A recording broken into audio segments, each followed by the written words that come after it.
At least we didn't trade up for a quarterback.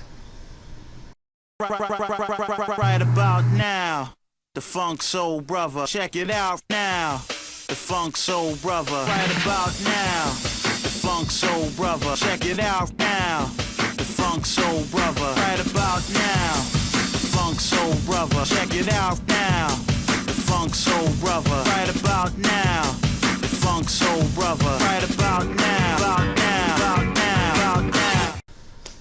What's poppin', y'all? It's your man, Cowboy Bales. Welcome to another episode of Wisco Sports. Today's topic, Eric Stokes. I know a lot of people are having a little bit of mixed feelings for this guy. But I mean, okay, I'm gonna just be honest, but y'all fans are hypocritical. Okay? All year, literally, all year, everyone was like, our defense sucks, our defense sucks, our defense sucks, our defense sucks. And then all of a sudden, we should have drafted a wide receiver. What is wrong with you people? Y'all are hypocritical. So now you're upset because we drafted a position that we need? For the last several seasons, we've been drafting defense because that's the problems that we've been having. It doesn't matter who's on offense. We've still been fine at offense. Great, getting another weapon's great, but I'll get to that later, but really? Y'all gonna act hypocritical because y'all are mad that we did not draft a wide receiver because of the whole stuff that went on today, Rodgers, all that, yeah. But here's the thing. Whose fault was it that we lost the NFC Championship game? Yeah, the defense. Right, so Jair Alexander was doing some phenomenal coverage, but everybody else wasn't. That's why we got a guy that's very similar to Jair Alexander and very fast, so we can get that guy on the other side. A guy that can complement him. I bet y'all didn't think of that. So we obviously re-signed Kevin King. We re-signed Chad and Sullivan because they're veterans of the team. And yes, we already needed a cornerback. Everybody knew that.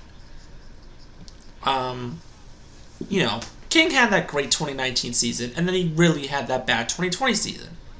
We also have Josh Jackson and Kadar Holman, but they weren't even playing at all in the playoffs. So if you look at it, Eric Stokes, as of right now, he's pretty high up there. Now, a lot of people are saying 10th overall. This was a guy that we could have gotten the third round. Blah blah blah. No, a lot of people had this guy being taken at least the first or the second round. I don't know what these people look at. But first off, there's a guy that can run track and play football. He's one of those guys. He's very fast. If you haven't seen his numbers, that dude ran a 4.28 or something like that. That's pretty dang fast if you ask me. He's got a lot of speed. Yeah, he broke 4.3. Yeah, it's 4.28. He's pretty short, 6'1", but he's fast and he can make plays. He's got ideal strength and he's got an IQ, and yeah, he's really interesting. He was when looking at this, looking at some sites, he was number 6 on my list. For quarterbacks. I was thinking, maybe Asante Samuel could be the quarterback we get, but no, it's whatever. Alright, let's look at his stats. So, 2018, didn't play much. He was more of a kick returner or something. He has a return touchdown because he's really fast, but 2020 was obviously the year where he broke out. Obviously, his stats, are really pretty low because, COVID ruined the year, but he has 20 total tackles, Doesn't have any sacks or forced fumbles. However, he's got some interceptions because he's great at covering. 4 interceptions, and 2 of them have been returned for touchdowns. So this is a guy that's really fast. Nothing wrong with that. Now, here's some of the things that do a little bit concern me. There were some guys that we could have gotten, like Tevin Jenkins or Jeremiah Owusu-Koramoah. We passed on those 2 guys who I think could have been guys that we could have drafted. Yeah, I'm like, I didn't think we were going to get a wide receiver in the first round.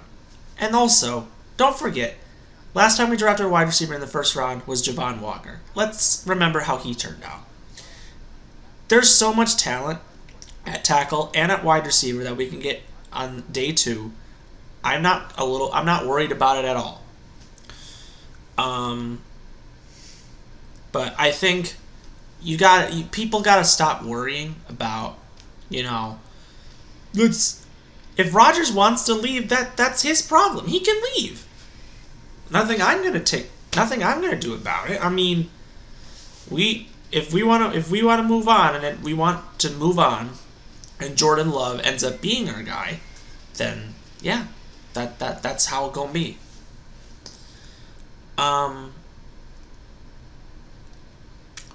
But yeah, we got a playmaker, we got an athlete, we got a smart guy with smart IQ. Dude knows how to play. It's impressive, very impressive. I think an addition like this can definitely strengthen the pass defense. We got veterans in the backcourt, but this is a guy that I think can be a number 2 corner. It's a very underrated pick. Now, of course, another thing I can say is, no one thought we were going to get Darnell Savage. Underrated pick. Sean Gary, also an underrated pick. Could have got them in later rounds, but they ended up turning into stars. Then you got Jaire Alexander. A lot of people didn't even have him going into the first round until like the week of. I never even thought he was going to make the first round. I was thinking we were going to get someone like him, but we ended up getting him, and he is my favorite player on the team. This guy could easily do a lot. I mean, the Packers, knowing that Jaire Alexander is the best cornerback in the NFL, we had to re-sign him. Getting a guy like him that's fast, I think on the opposite end, I think is going to be a great deal, and it's going to be a huge boost for this defense. It depends all how this new defensive coordinator is, but, it's just interesting that, people are automatically really mad because of how things are. I mean, a lot of people that look at it and know football and look at this guy, I'm like, this guy's great, But does this pick really mean that the Rodgers era is over? Personally, I think so. I mean, if we wanted to please Rodgers, we could have probably drafted the first round. I mean, literally, I'm looking at all these memes online, and it's literally just memes of like, Aaron Rodgers is going to leave, and like all these funny things like that. I mean, yeah, obviously they didn't provide the olive branch, and that's on them. I can't really say anything else on there. But Packers fans gotta really relax at this point, and let's just let loose on here. Best thing I can say. But problem is here, the last time, the only offensive player we ever drafted was Jordan Love last year, first round. It's really interesting that we haven't even decided wide receivers are worth it. But that's exactly the point, because we can get a wide receiver in the second round. Because Greg Jennings came in the second round, James Jones came in the third round, Jordy Nelson came in the second round, Randall Cobb came in the second round, Devontae Adams came in the second round. Everyone who is great always comes up in the second round. So I'm not worried. Lineman, Elgin Jenkins came in the second round, and look how he turned out. So you know what? Stop worrying. We're going to probably get a wide receiver or a tackle or someone like that in the second or third round. And I think, it'll be fine. It'd be satisfying. It'd be great, So,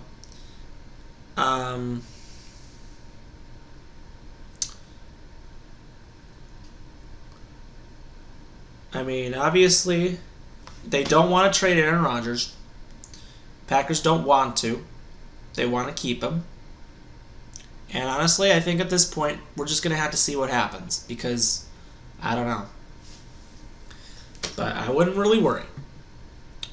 Anyways, other news that came in. This is interesting.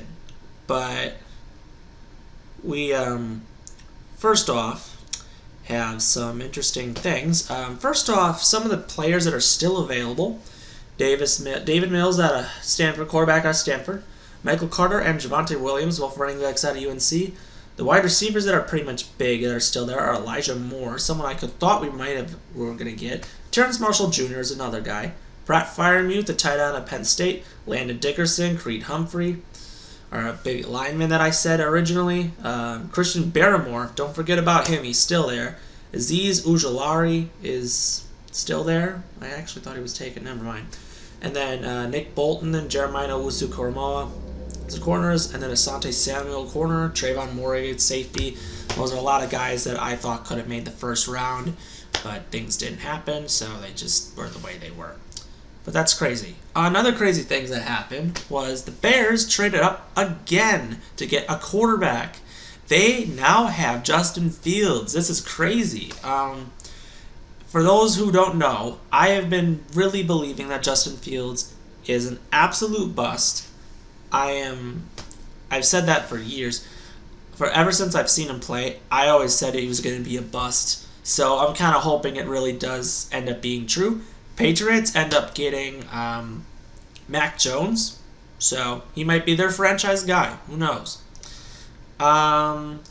Lawrence goes 1 overall. Wilson goes 2 overall. Trey Lance goes 3 overall. Kyle Pitts goes 4 overall. Jamar Chase goes 5th.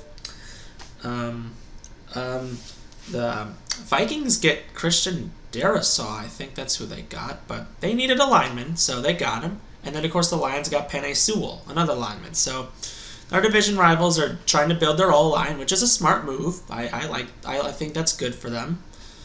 And you know what? They just did what they could do.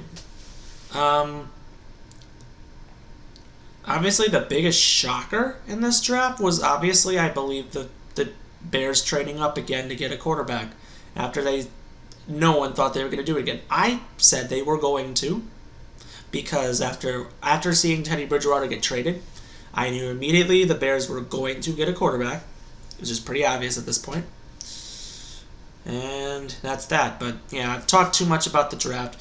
It's going to be an interesting second day. I'll probably get my thoughts on that afterward. But anyways, it's late. I think the best thing to do is... This was a stressful day. I know. We had some unfortunate news. Because, the Rodgers thing broke, and then trying to get through this day, and then the Bucs lose to one of the worst teams, and Giannis now has an ankle sprain, and we don't know when he's going to be back. At least the Brewers won. Okay? I'm just saying. This is just a terrible day, and I think Wisconsin sports, this is really starting to go downhill a little bit. We had our moments, but it's starting to fade. Jeez. I don't want to go into that, but anyways, try not to be stressed out. I think, good things will come. That's the best thing I can hope for. So anyways, it's your man Cloutboy Bales. I'll be staying tuned for more updates to come. Stay safe, be smart, and go Pack Go. We'll see you next time.